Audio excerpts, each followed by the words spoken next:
kind of one of our most widely known projects is the Alumni processor that was worked on with the Bill and Melinda Gates Foundation that was converting human biosolids into electricity, water, and electricity and water is the big one. Mine is too. Sorry, I don't know if someone's saying something. Continue. But yeah, so that was, kind of our past project, and that's what got me really excited about this. And then currently I work mostly on process design and continued operations support for our existing process. Great. Well, thank you, Stephanie. Wiley, why don't you give a 2-minute introduction to yourself? Hey everybody, I'm Wiley. I graduated from UW Chemical Engineering the same year as Steph did, so in 2020. After graduation, I joined a local company, a pretty small startup. I was their first employee, called Blue Dot Photonics. So we are a group that's spun out of a lab in the chemistry department here at UW, and we are working on commercializing a new perovskite material to make existing solar panels more efficient. So essentially getting more power from sunlight than normal solar panels currently do. So let's see, today I work mostly on the physical vapor deposition of very, very thin films of our material. So that is a lot of process optimization.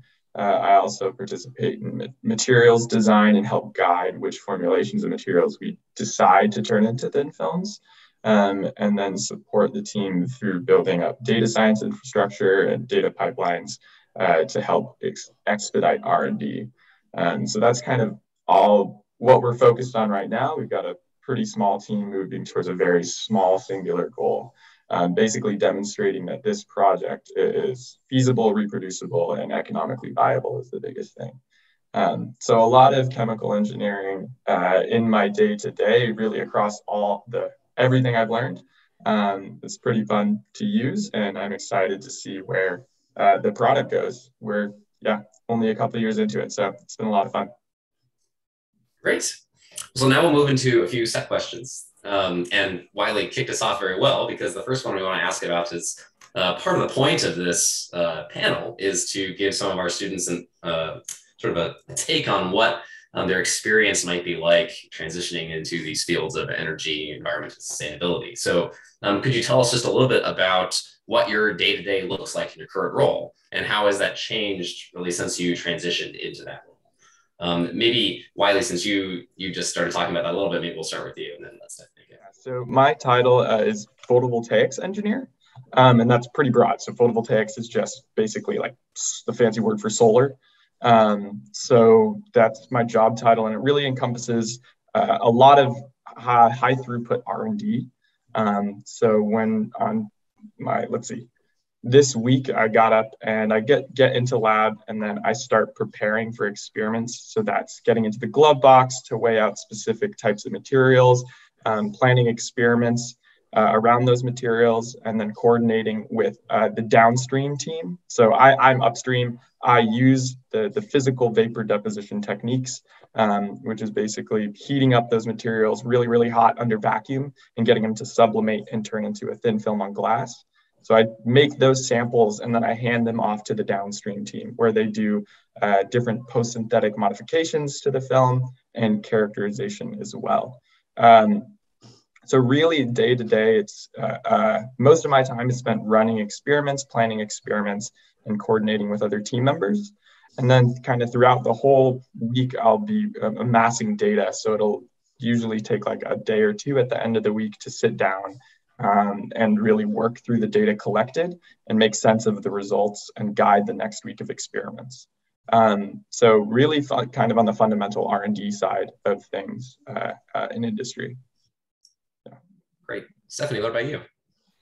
Yeah, so a little bit different. So at Cedron, we have a kind of a full-scale plant in operation, but we also don't have the luxury of very many chemical engineers. So my day-to-day is kind of trying to fill all of the roles that a chemical engineer should be filling for a processing plant. So I it's been it's great opportunity, but also kind of a interesting mix of things. But I've, on a day-to-day basis, I might be working on researching a new concept or researching why XYZ doesn't work and trying to figure out some more details behind that. Working on designing the next version of our system, and looking at more of the broader scale process design. And then it also might be sitting in a quantity of meetings and, trying to add a chemical engineer's voice into the void of, equipment design.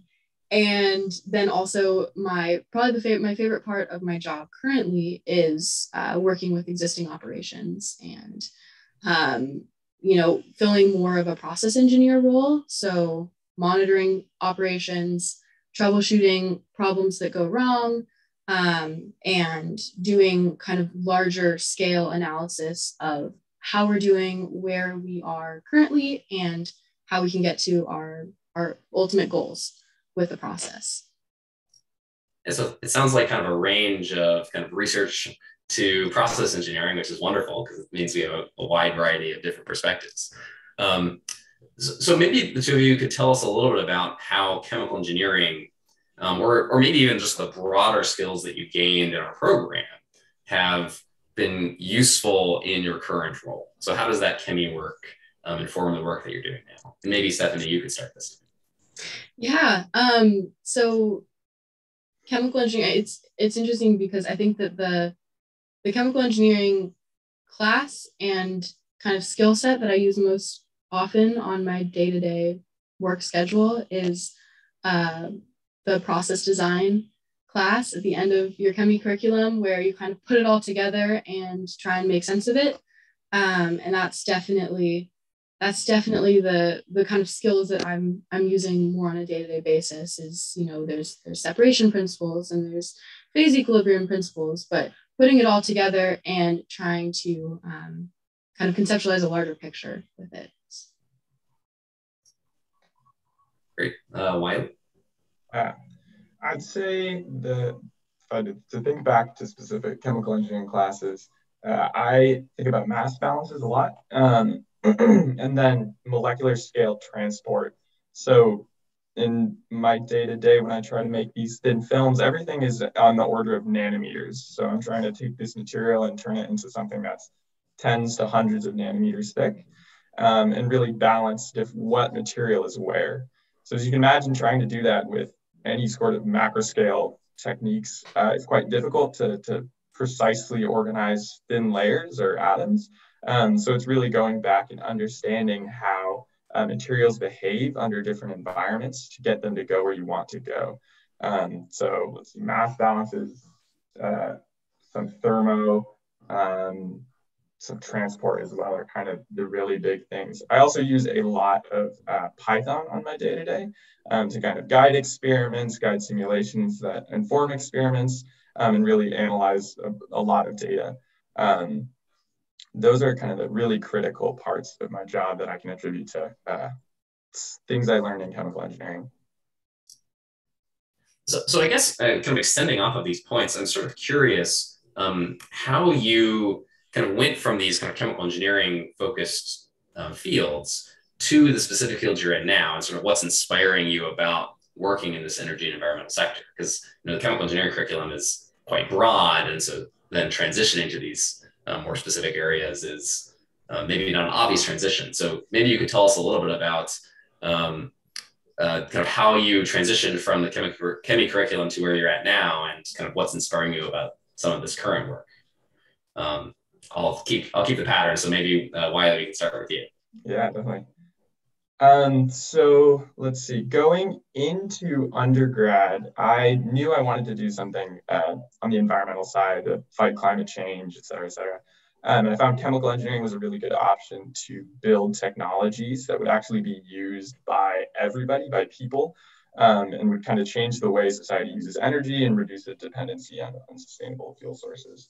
That was kind of the really big overarching goal that I thought chemical engineering would get me. Luckily, I found that to be true. Once I got into the program, I started learning about solar and new solar technologies, and did an internship down in the Bay Area with a solar company, as well as did a year's worth of research in the Hugh Hillhouse group on studying perovskite photovoltaics at a fundamental level and like how they work, how they degrade, and why they're why there's such a high potential for impact for them. So basically building on that wealth of experience, I looked out and saw what solar companies were starting right now around the perovskite space. It's a fairly nascent field and industry. So I was fortunate enough to find Blue Dot Photonics. They're in Seattle, right on campus. So I was able to work with them and continue to kind of build technology that will reduce CO2 emissions. So I think that's something that I'm driven by, and luckily the whole team is driven by as well. Getting this product to market as the possibility to reduce like tons and tons of CO2 emissions at scale. So that kind of inspires me. That target is what keeps me going every day. Great. How about you, Stephanie? What led you kind of from your kind of general chemical engineering curriculum to where you're at now, and kind of what's inspiring you about what your current work is? Definitely. So similar to Wiley, I definitely had the overarching goal of having a positive impact, and I didn't really know how that would happen, but that's something that I wanted to do.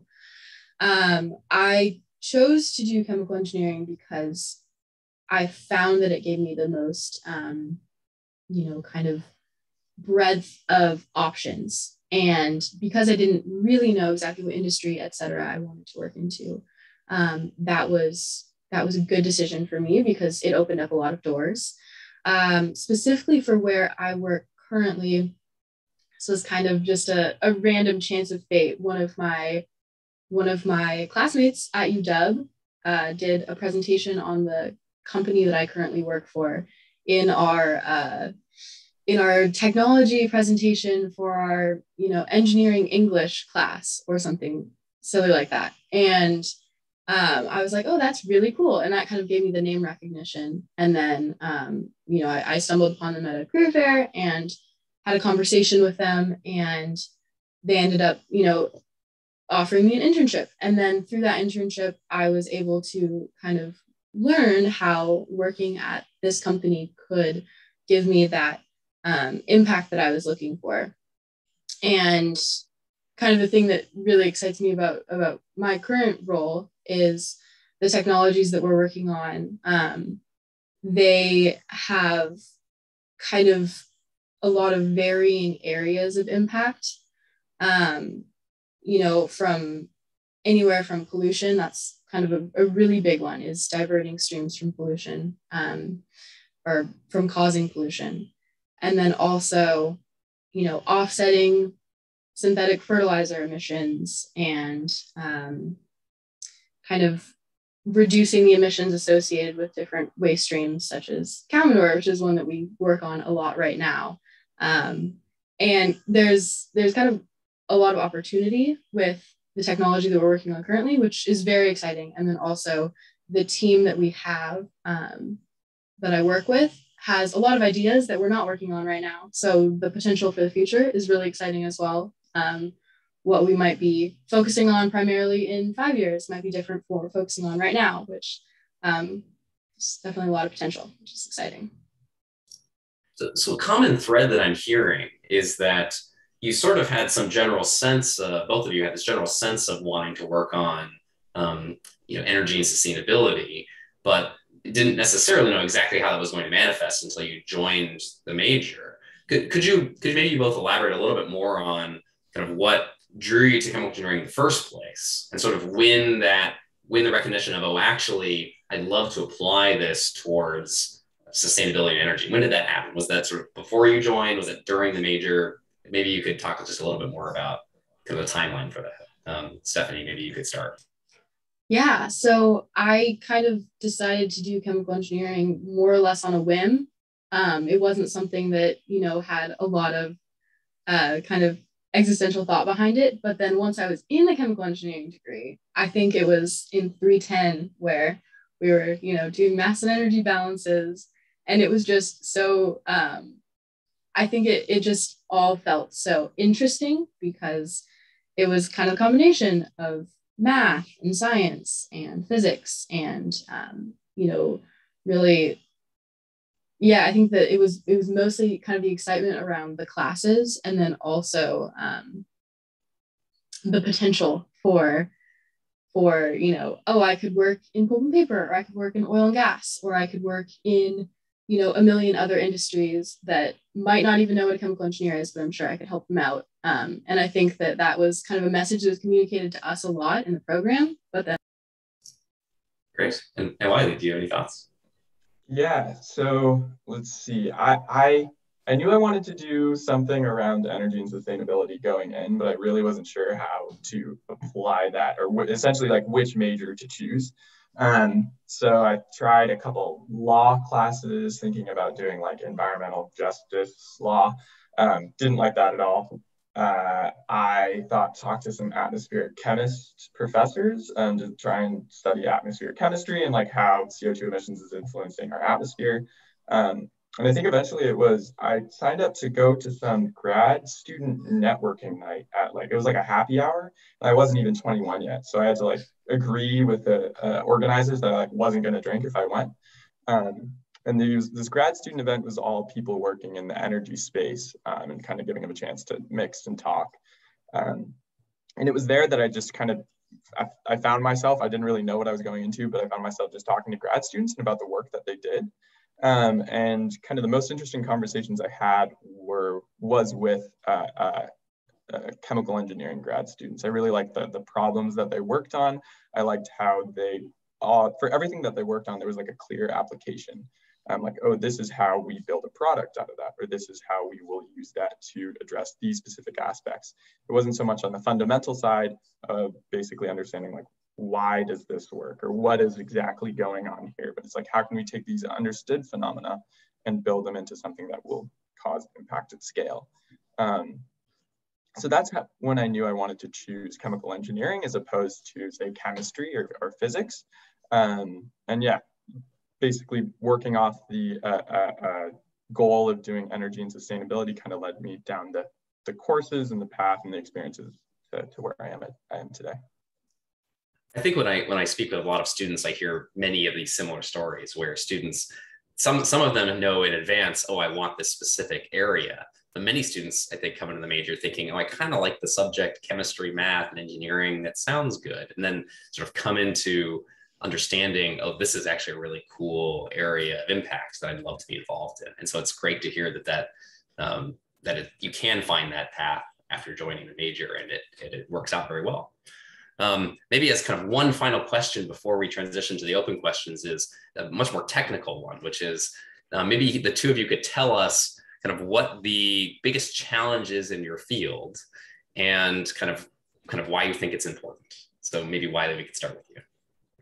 Yeah, so the biggest challenge in my field right now, so the field of perovskite photovoltaics or perovskite solar is really driving costs down to the point that it can compete with silicon. So if you look around, all the solar panels you'll basically see today, like on roofs and solar farms, that's all silicon. And silicon is a well understood process. It can be made at this point extremely cheaply.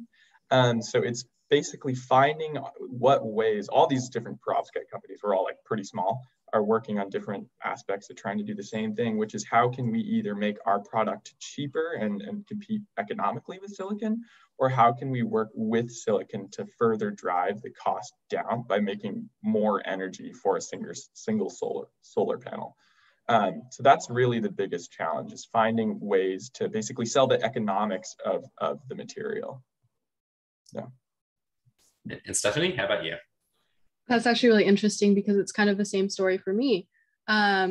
So thinking generally, Cedron works in a few different spaces, but thinking in kind of the nutrient recovery space, that's taking a waste stream and trying to recover nutrients from that waste stream for reuse and to offset nutrient production in other areas like synthetic fertilizers, et cetera.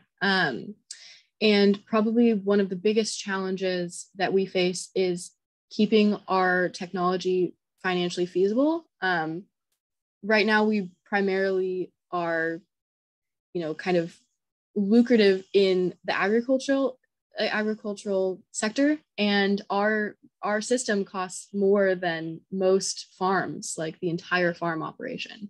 So to sell that to a farmer is a really big ask. But it's fairly complicated technology. It's not there aren't a lot of clear ways to cut costs, but I think that's probably the largest challenge that we have, especially moving from kind of the sectors that we work in right now to other industries. To apply our technology there is just the initial cost of the operating cost of our systems. Something I find, sorry, where did you want to add something? Yeah, just to follow up on something. This is a small anecdote. I think in 310, they start telling you, so this is the first chemical engineering class. You may be in it or will be joining, et cetera. But like one of the very first things that they tell you is like price drives everything. And I remember not putting much stock in that at all. And you hear it more and more, especially as it comes into like process design. And then you get to the other side and you go to graduation, you start working at your first job, and that's like the bottom line. I think it makes sense thinking back on it now, but I remember not putting much stock in that initially. I do think it's interesting that we kind of have many of these technologies and we don't realize that it's not just that we have like finding and making the technology, it's really making it cheap enough to be used in all of these sectors. So it's really interesting to hear you both say that same thing. So I think now we're going to enter the kind of open question and answer section. So the first question that I see is, when did you start thinking like an engineer? I don't think I remember as like a very specific moment I did, but I remember when I did start annoying all my friends because I kept using like terms that I learned like in my chemical engineering classes, just like in regular conversation, and they got really frustrated. But it was like the most efficient way in my mind to describe like, I don't know, whatever we were talking about. And I think that was maybe after like a quarter or two of chemical engineering classes where I would say I started thinking like an engineer. If I had to draw a line.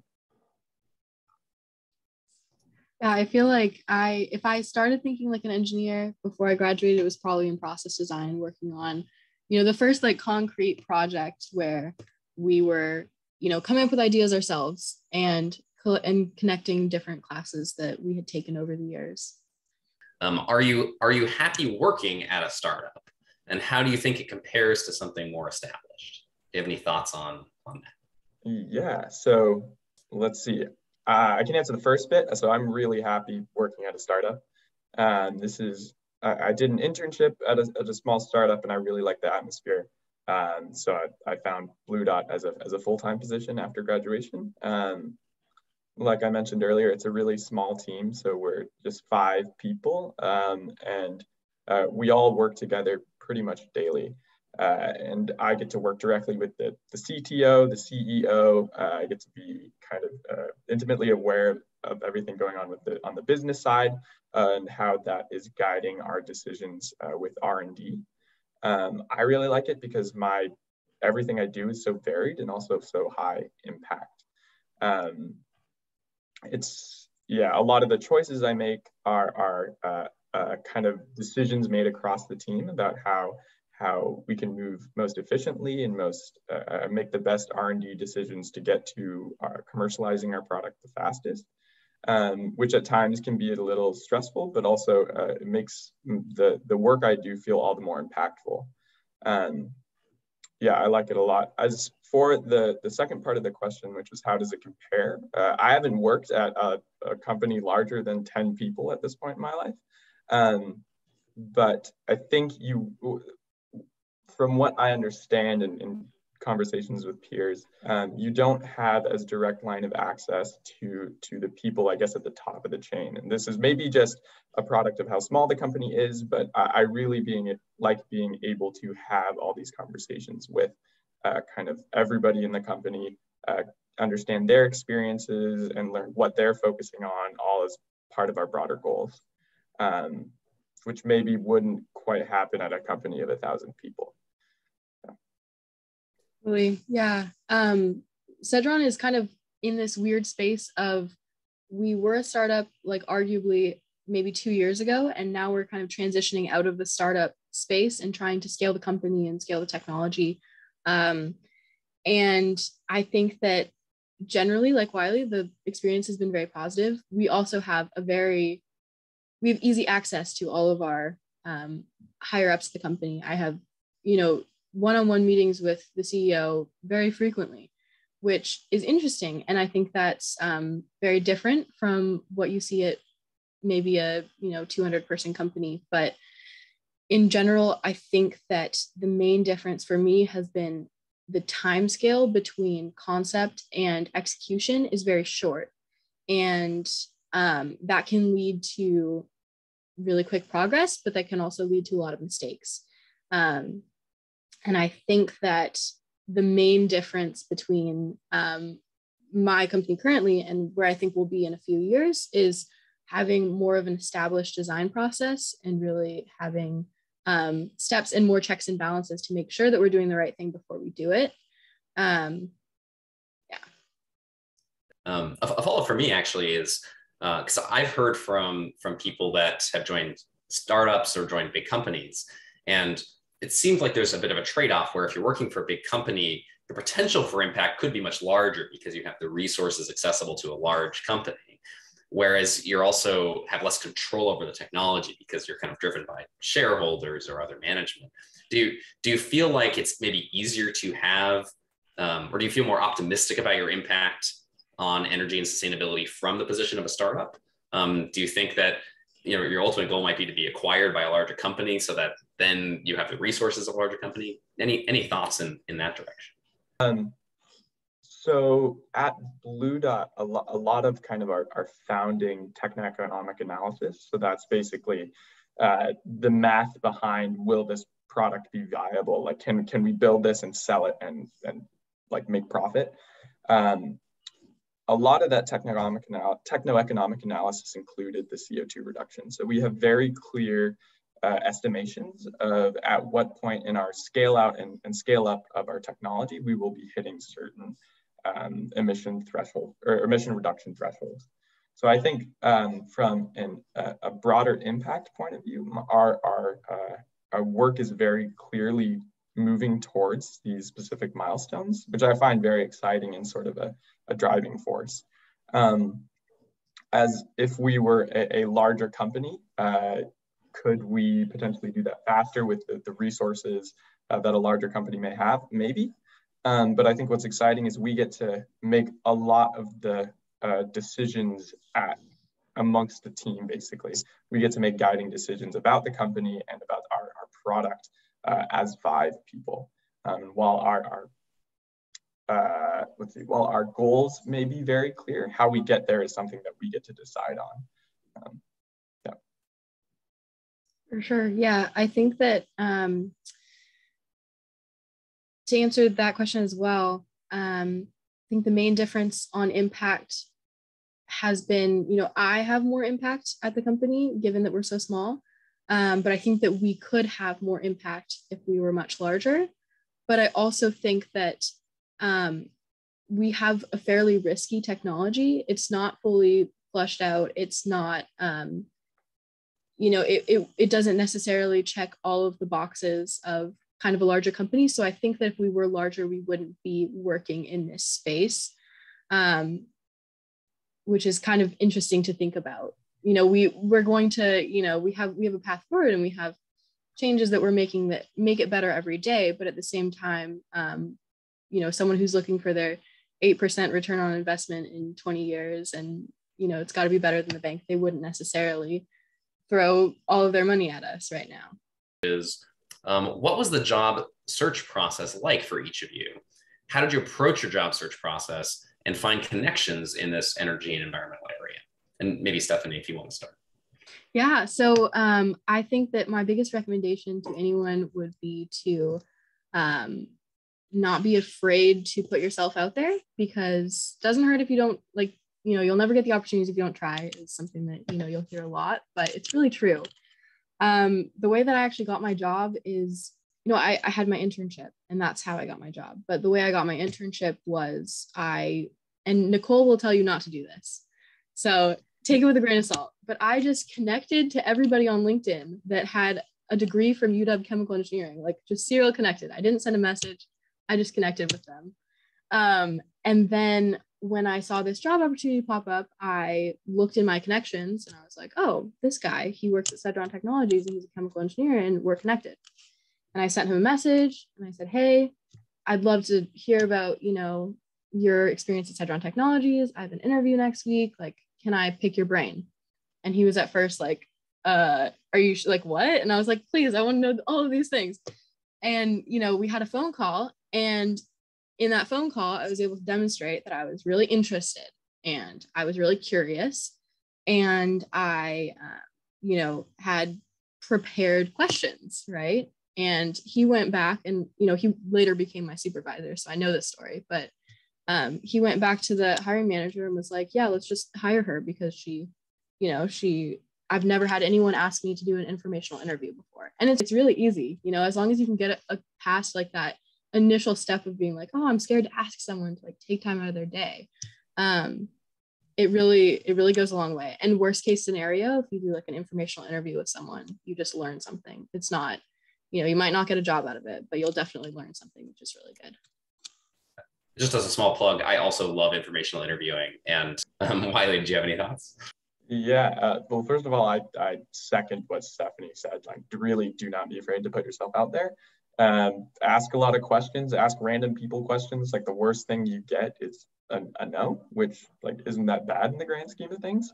And the best thing that you can get is a job, as Steph has shown.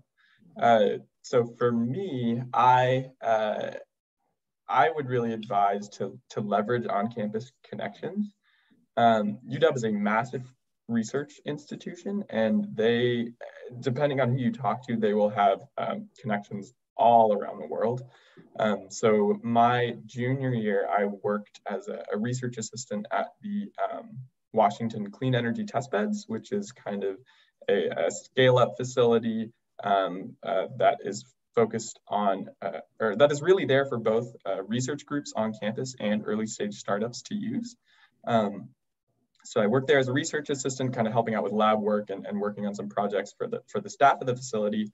And then I would ask my boss to introduce me to the companies that he interacted with. So these were the small startups that would come and ask about the facilities, or would come and use the facilities, or kind of any sort of connections that he had. And after those introductions, basically he would go out and say, this is a motivated student looking for a position after he graduates. Some of these companies would come back and say, oh yeah, we'd love to talk. Maybe it would be an informational interview, or it'd be like, hey, yeah, we totally have a job position open. Here's the application link. We'd love to learn more about you. That's how I found my way to Blue Dot, which was a pretty great connection. So yeah, leverage your connections. Everybody knows somebody, and eventually you'll meet someone who knows someone where you want to work. We're getting a ton of questions, which is wonderful. I'm going to take one from the in-person crowd, which is, have you made a mistake during your job? And if so, how do you adjust to recover from it? Yeah, I can start with that one. I have definitely made mistakes. I'm a very new engineer, and I'm given a lot of responsibility in my current company, which is an interesting combination. And I think one of my probably just most recurring mistakes and least impactful mistakes is interpreting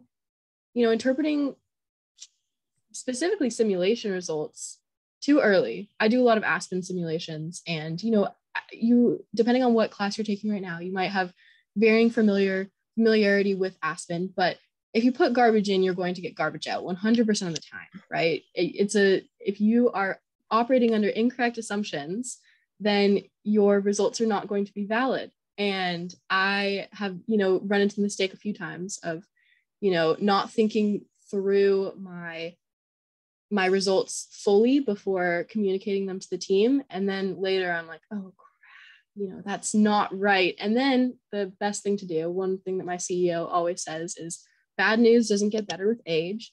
So, I made a mistake, everybody. Sorry. I'm going to correct this. Disregard what I just told you. And it's been pretty, there hasn't been a lot of recovery.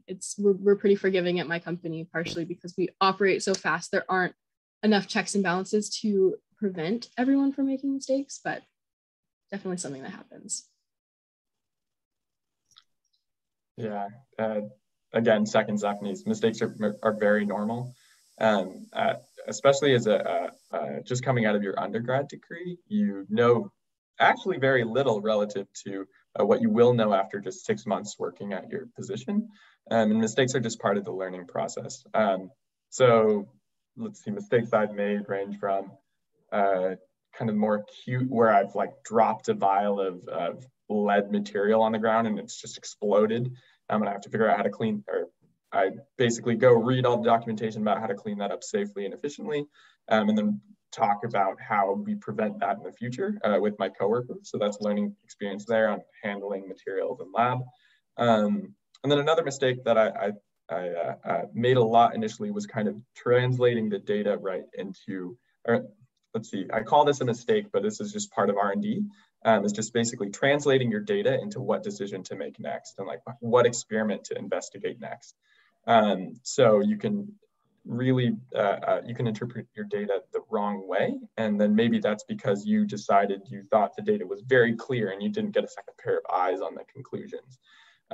So leveraging a team around you to help analyze and make decisions is a great way to mitigate, I would say, like R&D directional mistakes. But again, all learning experiences. I design a way better experiment now than I did a year ago. So, we're getting close to the end of the Q&A, but maybe just very quickly in like 1 or 2 sentences. There's a question. Are there any other interests you plan to explore in your career in the next 5 to 10 years? Just really quickly, 1 or 2 sentences, maybe. Yeah, I'll go for that. So for me, going into the startup position after graduation, I knew I always wanted to return for a PhD. So in the fall of 2023, I will be going back to get a PhD in chemical engineering at Stanford. And yeah, so David, looking good there. One of the works I'm really excited to, one of the groups I'm really excited to work with does a lot of catalysis work and electrocatalysis work. So we have now almost an abundance of renewable energy that we don't really know what to do with. The battery storage isn't quite there to basically capture all the energy we produce in a given very sunny day, for example, by solar. And so catalysis and electrocatalysis is a really exciting field where they're looking at ways to for example, take those renewable electrons from solar and combine them with atmospheric species like carbon and water to get usable fuels out of them, like methanols or hydrogen. And that is another way of storing energy that we produce through renewable resources. That is a field I'm really excited about getting into. I'm very interested in, exploring more management positions and more mentorship roles within the company that I work in. Well, I think we should transition now into the lightning round. So we just have a couple quick rapid fire questions. The goal is to hit kind of only 1 or 2 words for each of these. What is a habit that contributes to your success?